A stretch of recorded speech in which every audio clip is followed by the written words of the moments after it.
Mrs Sharda बहुत ही धनवान महिला थी। वह अपनी सारी जायदाद रेणु के नाम छोड़कर जाना चाहती है, जो उसकी बिल्लियों की देखभाल करती है। मिसिस शारदा की डेथ के बाद भी जायदाद में से रेणु को कुछ नहीं मिलता है। वो मिसिस शारदा के वकील से मिलने जाती है। वकील, मिसिस शारदा ने अपनी जायदाद में आपके लिए कुछ नहीं छोड़ा है। उसने अपनी सारी जायदाद रिश्तेदारों में बांट दी है। रेणु को इस बात पर विश्वास नहीं होता और वो मदद के लिए डिटेक्टिव मेहुल को बुलाती है। वो मेहुल को जांच के लिए वसीयत के कागज दिखाती है। कागज देखते ही मेहुल तुरंत समझ जाता है कि ये कागज नकली हैं। कैसे लॉजिकल आर्मी, क्या आप इन कागजों को देखकर बता सकते हैं कि मेहुल को ये नकली क्यों लगे? 5 सेकंड के अंदर कमेंट करें।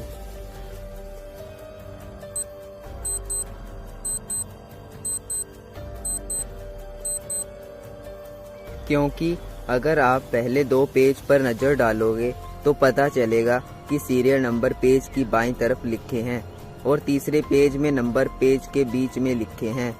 मतलब तीसरा पेज बाद में जोड़ा गया है। तो डिटेक्टिव मेहुल ने केस सॉल्व कर दिया, 1 लाइक तो बनता है। केविन स्कूल की लाइब्रेरी में बैठकर पढ़ाई कर रहा था। उसे देर हो रही थी, इसलिए वह घर जाने के लिए निकलता है। रास्ते में उसे एक आवाज़ सुनाई देती है, जैसे कोई मदद के लिए बुला रहा है। आवाज़ क्लासरूम से आ रही थी।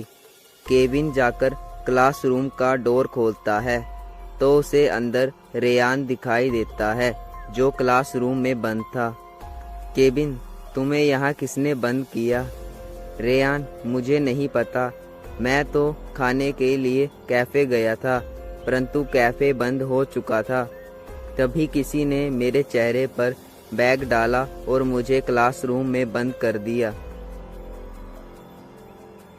केविन, कल हम पता कर लेंगे तुम्हारे साथ ये हरकत किसने की है। अगले दिन केविन और रेयान अपने दोस्तों से पूछताछ करते हैं। पीटर, मैं तो क्लासरूम में बैठकर अपना होमवर्क पूरा कर रहा था, मुझे कुछ नहीं पता है। आना, मैं पीटर के साथ थी और जल्दी घर चली गई थी। जैक, मैं बीमार था और कल मैं स्कूल नहीं आया था। जैस, मैंने कैफ़े में नाश्ता किया और मैं बैडमिंटन खेलने चली गई। क्या आप इन चारों के बयान सुनने के बाद बता सकते हैं कि रेयान को क्लासरूम में किसने बंद किया था? आपको सोचने के लिए 5 सेकंड का समय दिया जाता है।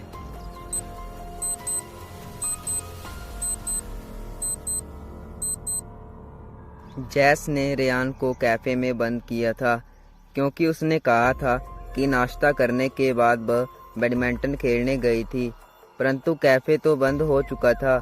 मतलब वह झूठ बोल रही है। उसी ने रेयान को बंद किया था। So case is solved.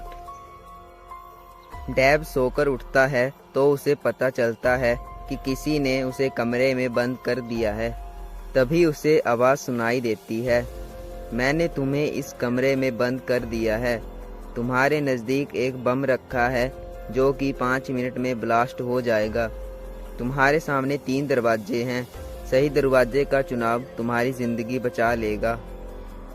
पहले दरवाजे के पीछे एक खूंखार भेड़िया है जो तुम्हें जिंदा चबा जाएगा। दूसरे दरवाजे के पीछे भयानक आग है जो तुम्हें राख कर देगी। तीसरे दरवाजे के पीछे एक भूत है। तो लॉजिकल आर्मी, क्या आप इन तीनों दरवाजों को देखकर बता सकते हैं कि डैब कौन सा रास्ता चुनेगा? आपको सोचने के लिए 5 सेकंड का समय दिया जाता है।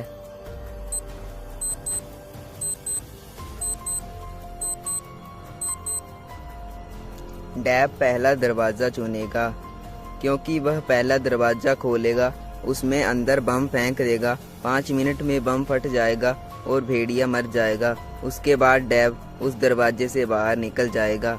So case is solve. Logical army.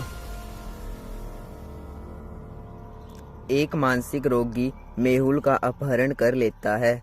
वो मेहुल को एक कमरे में बंद कर देता है और उस कमरे में बम रख देता है जो अगले 2 मिनट में फटने वाला है। मेहुल को इस कोड का हल करना है ताकि वो बम को डिफ्यूज कर सके। तो लॉजिकल आर्मी, क्या आप इस पहेली को देखकर बता सकते हैं कि कोड क्या हो सकता है? आपको सोचने के लिए 5 सेकंड का समय दिया जाता है। आप चाहें तो वीडियो को पॉज कर भी सकते हैं।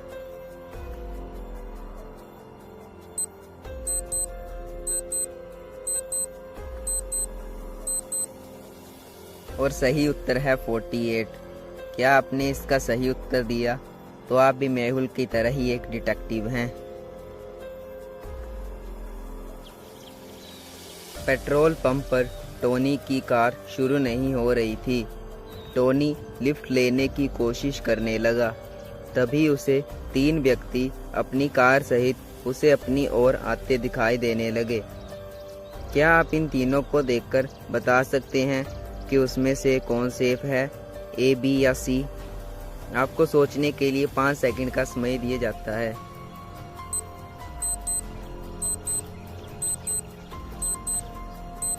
सी सेफ है। ए की कार चुराई हुई है और बी एक वांटेड अपराधी है। पेट्रोल पंप पर लगे हुए पोस्टर ये बता रहे हैं, इसलिए सी सेफ है। अगर आप ऐसी ही रोमांचक वीडियो देखना चाहते हैं तो आप मेरे चैनल को सब्सक्राइब कर सकते हैं।